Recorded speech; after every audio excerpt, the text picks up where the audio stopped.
আসসালামু আলাইকুম রহমতুল্লাহি বারাকাতু। বন্ধুরা, টিএম বাংলা চ্যানেলে আপনাদেরকে স্বাগতম। বন্ধুরা, সবাই কেমন আছেন? আশা করি আল্লাহর রহমতে ভালো এবং সুস্থ আছেন। আমিও আপনাদের দোয়া এবং আল্লাহর অশেষ রহমতে ভালো এবং সুস্থ আছি।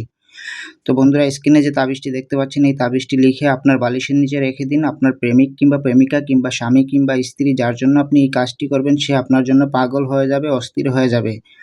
সে আপনাকে ছাড়া আর কিছুই চিন্তা করতে পারবে না। সে সবসময় আপনার কথা ভাববে, আপনাকে নিয়ে চিন্তা করবে এবং সে আর অন্য কারো প্রেমে পাগল হবে না। তো এই তাবিজটি খুবই পরীক্ষিত এবং পাওয়ারফুল। এই তাবিজটি কিভাবে কাজ করবেন, সম্পূর্ণ জিনিস বুঝতে হলে ভিডিওটি একদম শেষ পর্যন্ত দেখবেন। টেনে টেনে কেটে কেটে দেখবেন না, তাহলে কিছুই বুঝতে পারবেন না। আর অবশ্যই ভিডিওটি শুরু করার আগে একটা কথা বলে নিব, আপনারা যারা এই ভিডিওটি দেখছেন সবাই লাইক করে দিন এবং কি ভিডিওটি শেয়ার করে দিন, যাতে অন্যান্য মানুষ উপকৃত হতে পারে। এবং আমার চ্যানেলটি যারা এখনও সাবস্ক্রাইব করেননি, টিএম বাংলা চ্যানেলটি সাবস্ক্রাইব করে দিন। তো এই তাবিজ যেটা দেখতে পাচ্ছেন, এটা যে কোনো দিন আপনি লিখতে পারবেন, ঠিক আছে? যে কোনো দিন লিখতে পারবেন, তবে জায়েজ কাজে লিখবেন। তাবিজটি লেখার সময় রাতে এই তাবিজটি লিখবেন, ঠিক আছে? রাতে যে কোনো সময় এই তাবিজটি লিখে আপনি ঘুমানোর আগে এই তাবিজটি লিখবেন, লিখে আপনার বালিশের নিচে রেখে দিবেন। কিভাবে তাবিজটি লিখবেন? লাল কলমের কালি দিয়ে তাবিজটি লিখতে হবে।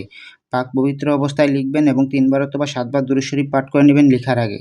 তাবিজটি ঠিক যেভাবে আছে ঠিক সেভাবে লিখবেন। যে কোনো কালারের কলম দিয়ে লিখলে হবে, তবে লাল কলম অথবা জাফরানের কালি দিয়ে লিখলে সবচেয়ে ভালো হয়।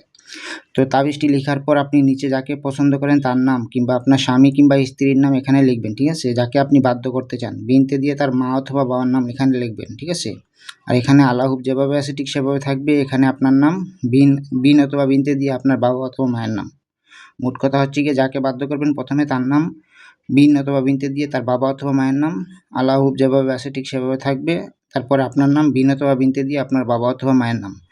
তাবিজটি একটি লিখবেন, লিখে কি করবেন, আপনি যে জায়গায় ঘুমান সে জায়গায় বালিশের নিচে রেখে দিবেন, কিংবা আপনি যে জায়গায় সবসময় থাকেন সে জায়গার বালিশের নিচে রেখে দিবেন, ঠিক আছে? লিখে এটা কতদিন রাখবেন?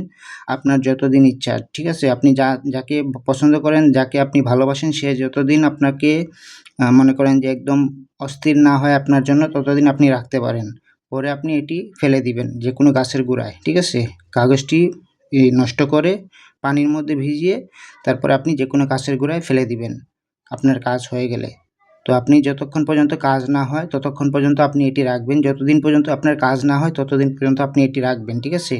তাবিজটি ঠিক যেভাবে আছে ঠিক সেভাবে লিখবেন। লিখে ভাঁজ করে আপনি যে বালিশের নিচে ঘুমান সেই বালিশের নিচে এই তাবিজটি রেখে দিবেন, ঠিক আছে?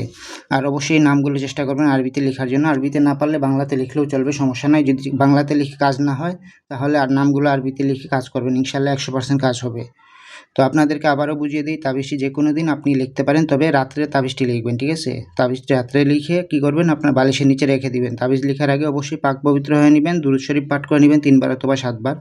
লাল কলমের কালি অথবা জাফরানের কালি দিয়ে তাবিজটি লিখলে সবচেয়ে ভালো রেজাল্ট পাবেন। তো তাবিজটি ভালো করে দেখে নিন। তো আজকের মতো এ পর্যন্তই। সবাই ভালো থাকবেন, সুস্থ থাকবেন আর জায়েজ কাজে এটি ব্যবহার করবেন। আসসালামু আলাইকুম রহমতুল্লাহ।